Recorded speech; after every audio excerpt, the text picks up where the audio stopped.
Mais Diego doit être informé de tout ça. Vous devez raconter à Diego ce qui s'est passé. Et honnêtement, j'espère que ça va servir. Parce que Paloma a encore disparu. Tu ne m'as pas dit que tu avais parlé avec elle. Ben oui. On a pu la retrouver. Mais après notre conversation, elle a plié bagages et elle est partie. Maintenant, on ne sait pas où elle est. Oh, ma fille. Elle doit être en train de se cacher de nous. Tu te rends compte, grand-mère? Tu te rends compte où en est le prestige et la dignité de la famille? Oui. Ne pleure pas, grand-mère. Ne me dis rien non plus.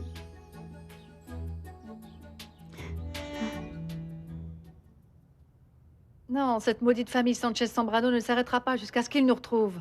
Ah, Paloma, n'exagère quand même pas. C'est que je les connais, maman. Ah, Paloma, tu crois vraiment que ces gens vont tout remuer pour nous retrouver juste pour nous faire du mal, hein? Écoute, ma fille, tu ferais mieux de m'aider. Et pourquoi on installerait nos affaires, hein? À n'importe quel moment, il va falloir partir d'ici en courant comme si nous étions des délinquants. Tu sais quoi, ma fille? Va donc faire un petit tour et essaie de te détendre, hein? Parce qu'avec ton humeur, tu me rends vraiment malade. Et aussi très nerveuse. Hein? Eh bien oui, c'est pas une mauvaise idée, tu vois? C'est sûr. Je vais aller me changer parce que je sens... Tu vois comme tu me rends, maman? C'est que je suis encore sous le coup de la dispute de tout à l'heure. Je vais en profiter pour acheter quelque chose à manger. À manger, d'accord. Ne t'avise pas de rapporter la moindre goutte de tequila. Tu m'entends? Et tu reviens rapidement, car nous devons parler avec ces messieurs pour qu'ils nous protègent et nous aident à garder ce studio, ma fille. C'est tout ce que nous avons. Et où tu as mis mes vêtements? Mais je ne sais pas, voyons. Cherche où tu les as laissés. Où est-ce qu'elles peuvent être? Dans ta valise, non? Allez vite! Ou quoi, tu veux que je te la donne? Bon, eh bien d'accord, parce qu'elle est à côté de toi. Passe-la-moi, s'il te plaît. Ah, Paloma! Quel malheur avec toi, mais c'est trop lourd pour moi, aide-moi. Oh, je suis de mauvaise humeur, mais alors toi? Ah, Paloma, mais c'est parce que tu m'énerves. Ah, maman, ça va, ça va. Ah, et ça... Fais attention, Paloma. Ah, et ça, qu'est-ce que ça fait là, ça? Ah. N'abîme pas les affaires, Paloma. Peut-être que l'on ne saura plus jamais rien d'elle. Alors il faut vous préparer à demander pardon à Diego.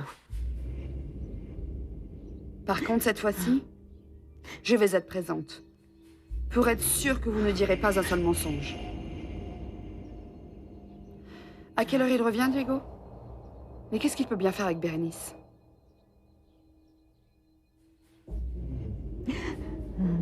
Quoi? On va continuer à jouer avec les intrigues? Il faut qu'il soit au courant de tout avant que sa femme ne lui repasse les menottes. Daniela, Bérénice attend maintenant un enfant de Diego.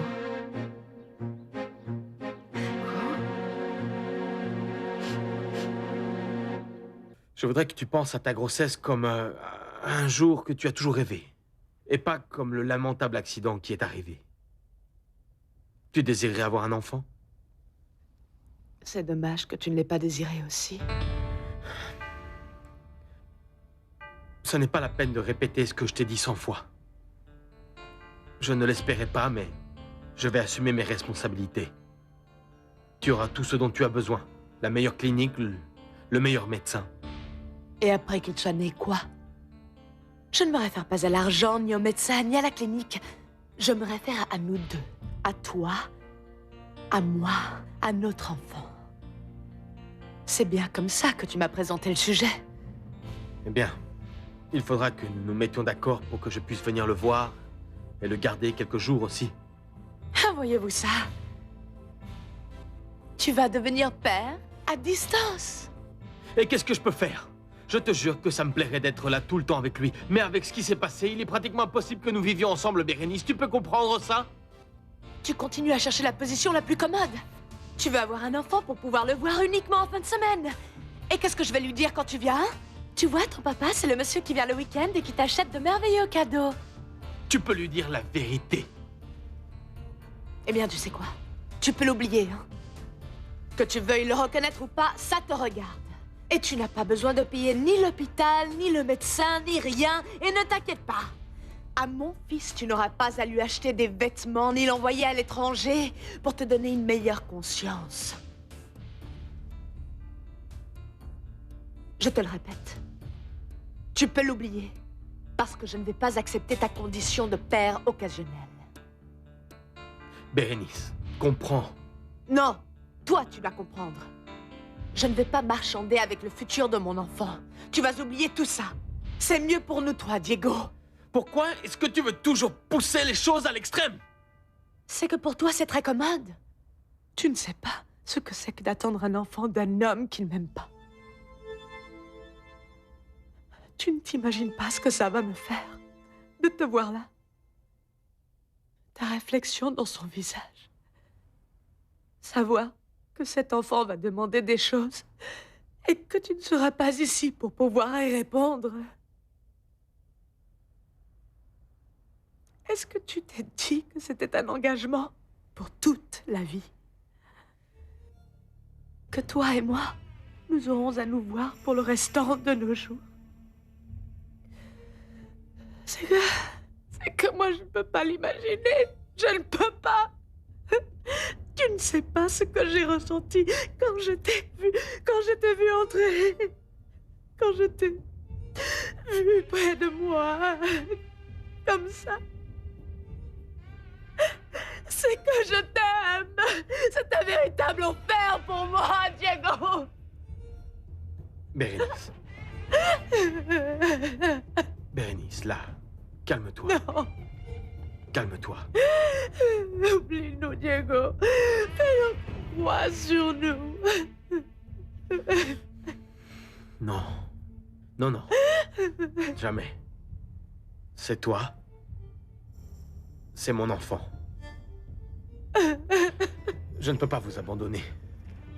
C'est que tout ça me fait tant de mal, Diego. Tellement, tu ne peux pas savoir. Regarde-moi. Je ne suis pas capable de résister quand je te vois.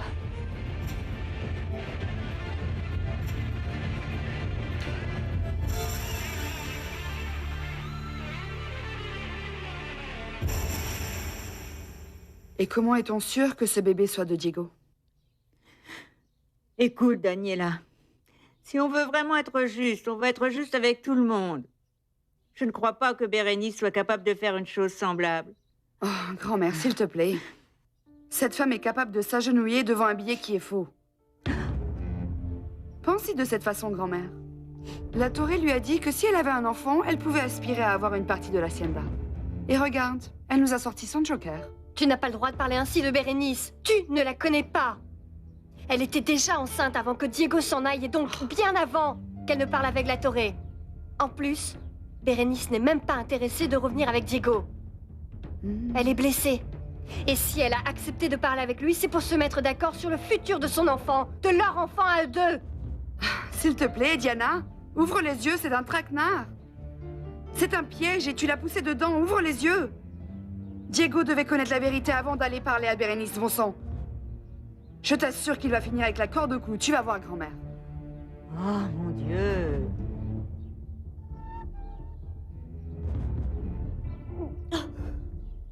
Bérénice.